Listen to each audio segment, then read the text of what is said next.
As a hobby filmmaker and an aspiring freelancer who has to save every penny, here's how I keep my films down to a $0 budget. Let's start with props.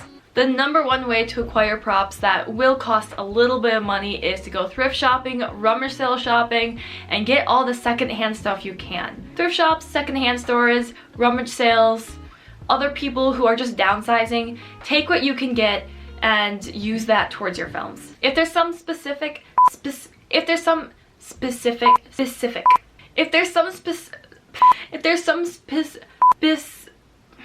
I've said it too many times now. It's rude. There's some specific, if you're looking for a specific item or don't want to spend any money, make a list of the props you will need and send that list out to your friends or the people who support your hobby.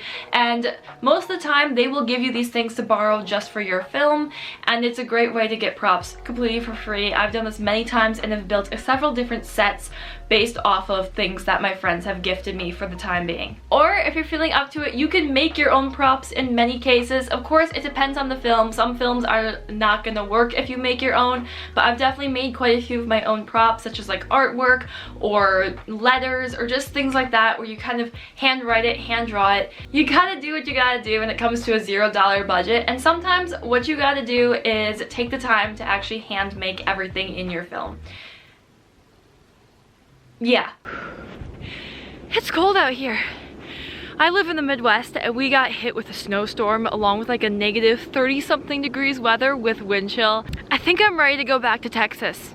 That was nice. What is even better and smarter than having to scramble for props last minute and spend money on all these things you need for your film is to write your scripts around what you already have.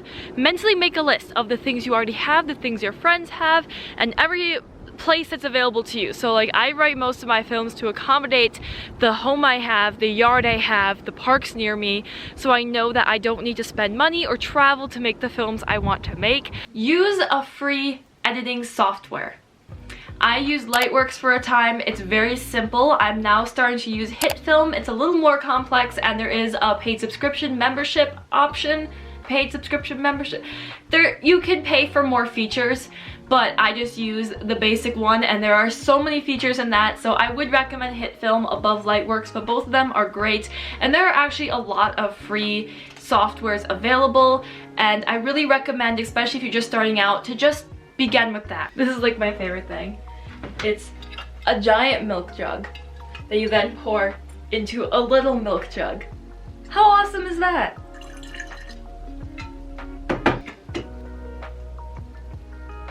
There's cinnamon in this water. That's why it looks colored like that.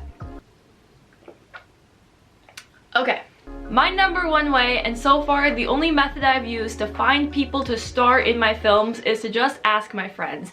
I have been gifted by a wonderful group of ex-theater kids, so they are all very willing to do these projects with me, and of course they're not professional level, but neither am I. We're all learning, we're all having a good time, and you take what you can get. And it's really nice to start out with your friends if you can, because they tend to have a lot more patience and understanding when you're still figuring out what you want to do and how to best direct. But if that option is not available and your friends aren't willing to do the films with you, I don't know why they wouldn't, but if they're not for some reason, then there's a couple different places you could find people. You could find them on a Facebook group, maybe online if you joined a theater group, or if you went to some kind of screening of a movie. You just kind of pick them up as you go along. I've gotten to the point now where anytime I meet a new acquaintance, about 10-20 minutes into the conversation, I'll mention my film projects and I'll see if I see that spark in their eyes where they're like, oh, that's interesting.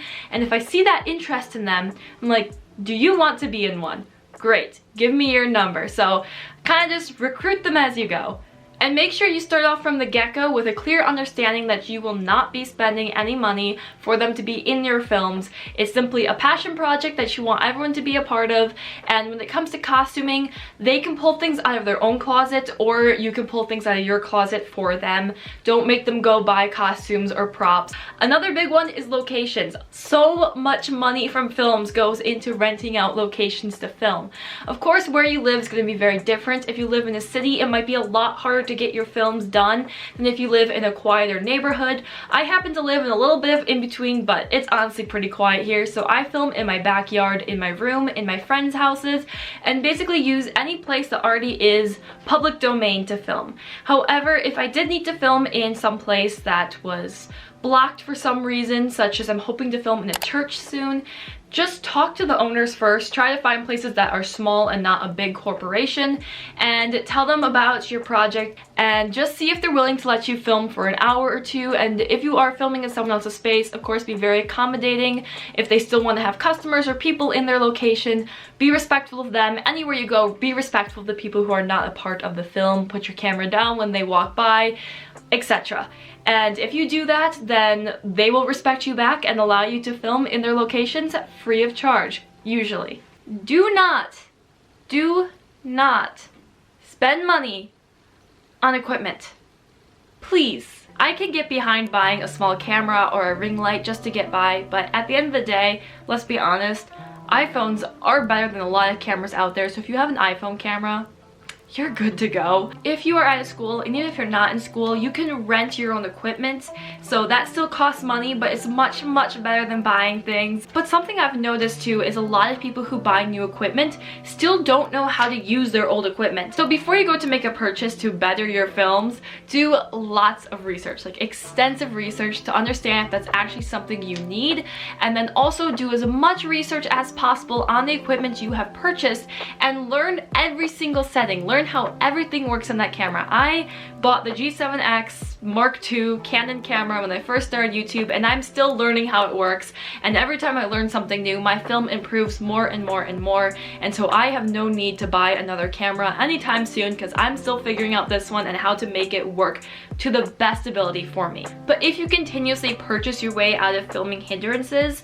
you are then going to train yourself to not cope with issues that might come up in filming. When you're doing a big project where you're directing or part of it and you need to troubleshoot, you're not going to really know how because you just kind of purchase your way out of all those issues beforehand. The other thing I've realized from watching a lot of other people's films is if you buy a nice fancy camera, you're going to have nice fancy actors, and you also need to have nice fancy writing. So if you can't find this, and if you can't create this, then you probably shouldn't buy this, because otherwise it's going to feel off balance. If your actors and your writing is kind of choppy and like that very wholesome feel of a beginning filmmaker, you want to have a beginning camera to balance it, to get the overall wholesome feel. Please remember, I really don't have any credentials to be speaking on this. This is just personal feelings and thoughts from the minimal research I have done over the past year or two. Also, consider entering your film into a contest. There are so many you can find on Facebook groups. That's where I find most of them, but you can find them probably on other websites as well. And usually it is monetary prizes, so go ahead and enter into those. However, I do suggest you don't enter into them expecting to win the money back to make up for the money you put into your film, because that's kind of like gambling and uncertain. So film contests are so much fun and you can definitely win some prizes with them, but don't bank on winning the prize when you put money into your film. Alright, good deal. When we won a prize for our film Daniel Rushbury, we did get some money for like a movie theater, but also we got a Paw Patrol movie CD. Nature's nectar. It's so cold.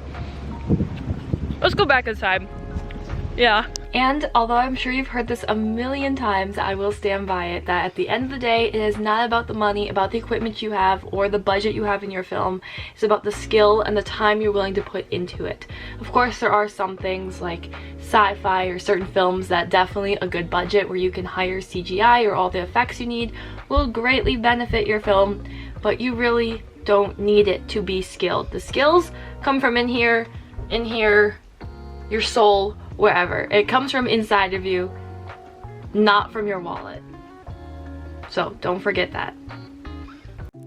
As a hobby mill maker, as a hobby mill maker and an aspiring mill farmer, here's how I make my grain for $0.